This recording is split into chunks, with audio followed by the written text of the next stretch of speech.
Dan cinta kepada Allah itu cinta yang berbeda dengan cinta yang dimiliki oleh manusia kepada manusia.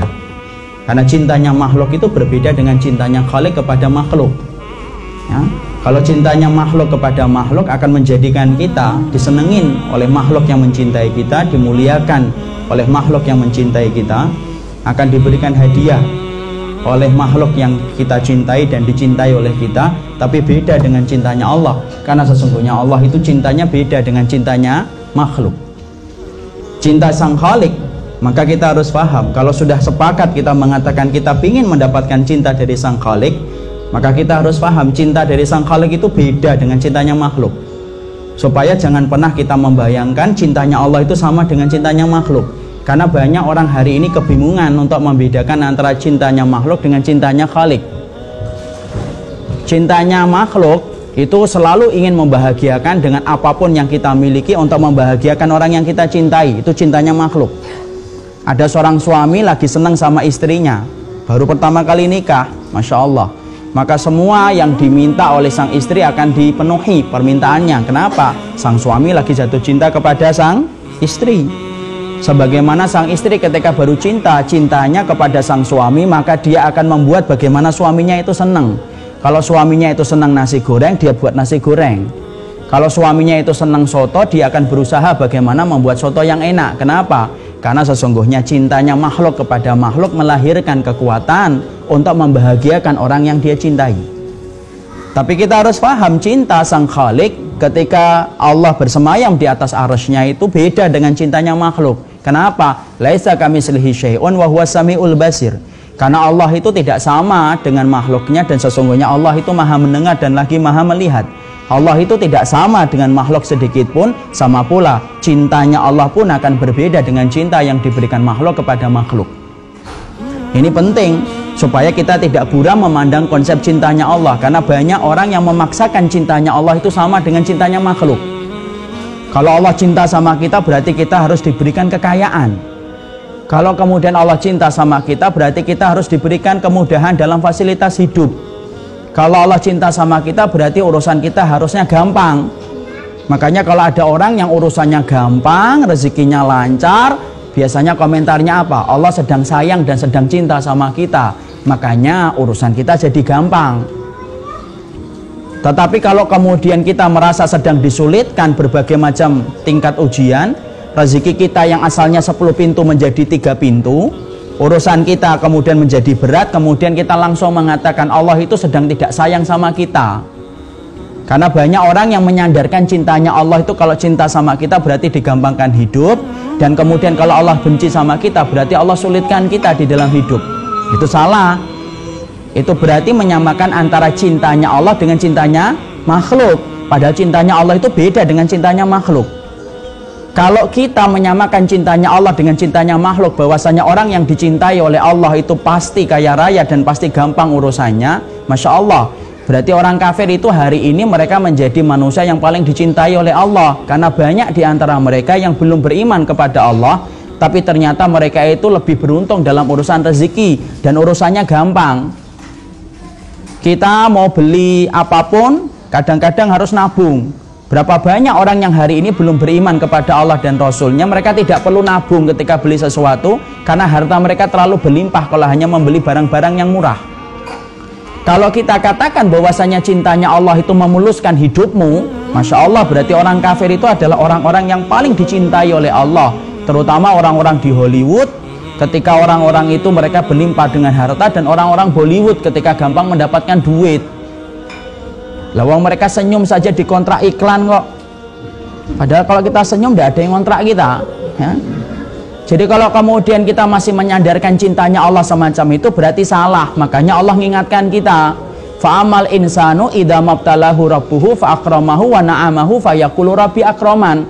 Surat Al-Fajr 15 dan 16 Allah berfirman, manusia itu loh, kalau mereka dikasih oleh Allah dengan kenikmatan-kenikmatan duniawi, digampangkan, manusia itu komentarnya fayaqulu rabbi akraman, Allah itu sedang sayang dan memuliakan kita.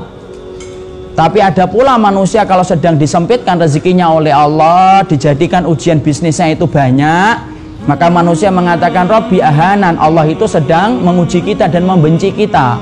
Allah ingatkan itu pada ayat yang ke-17, kala, tidak semacam itu. Karena memang Allah tidak pernah menyandarkan cintanya dan bencinya melalui harta dan kemudahan hidup. Jadi inilah yang menjadikan kita harus betul-betul mengkoreksi dulu. Kalau kemudian orang-orang di luar punya revolusi mental, kita harus punya revolusi pemikiran dulu. Jangan pernah menganggap bahwasanya orang yang hari ini pintunya rezeki itu banyak daripada kita, berarti lebih disayang dari kita oleh Allah. Tidak. Karena beda antara konsep cintanya Allah dengan konsep cintanya makhluk. Ya, ketika kita sudah sepakat bahwasanya konsep cintanya Allah itu beda dengan konsep cintanya makhluk, mari kita perhatikan bagaimana konsep cintanya Allah. Ketika Allah itu mencintai seorang hamba. Karena kalau tidak kita fahami ini, kita akan kaget. Karena banyak perkara yang terkadang tidak pernah kita duga datang ketika kita memperbaiki hidup kita. Karena beriman kepada Allah itu bukan berarti menjadikan hidup kita gampang.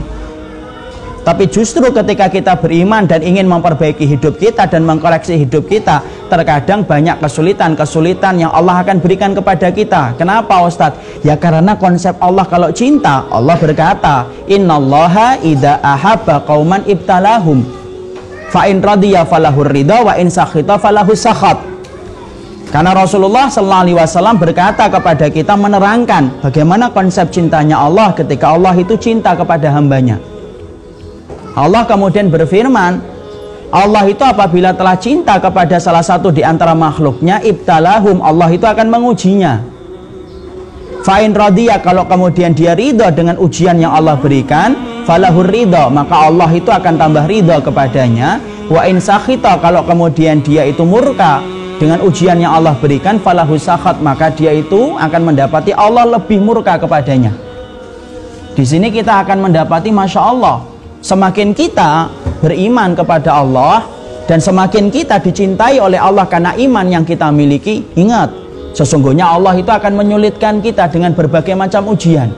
Kenapa Allah akan menyulitkan kita dan memberikan kita ujian ketika kita beriman?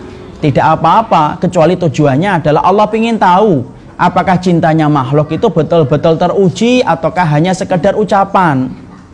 Kalau kemudian orang itu hanya mengatakan kami cinta kepada Allah kemudian ditinggalkan, maka mana yang diketahui, mana yang betul-betul benar ujian, benar-benar cintanya dan mana yang palsu di dalam cintanya.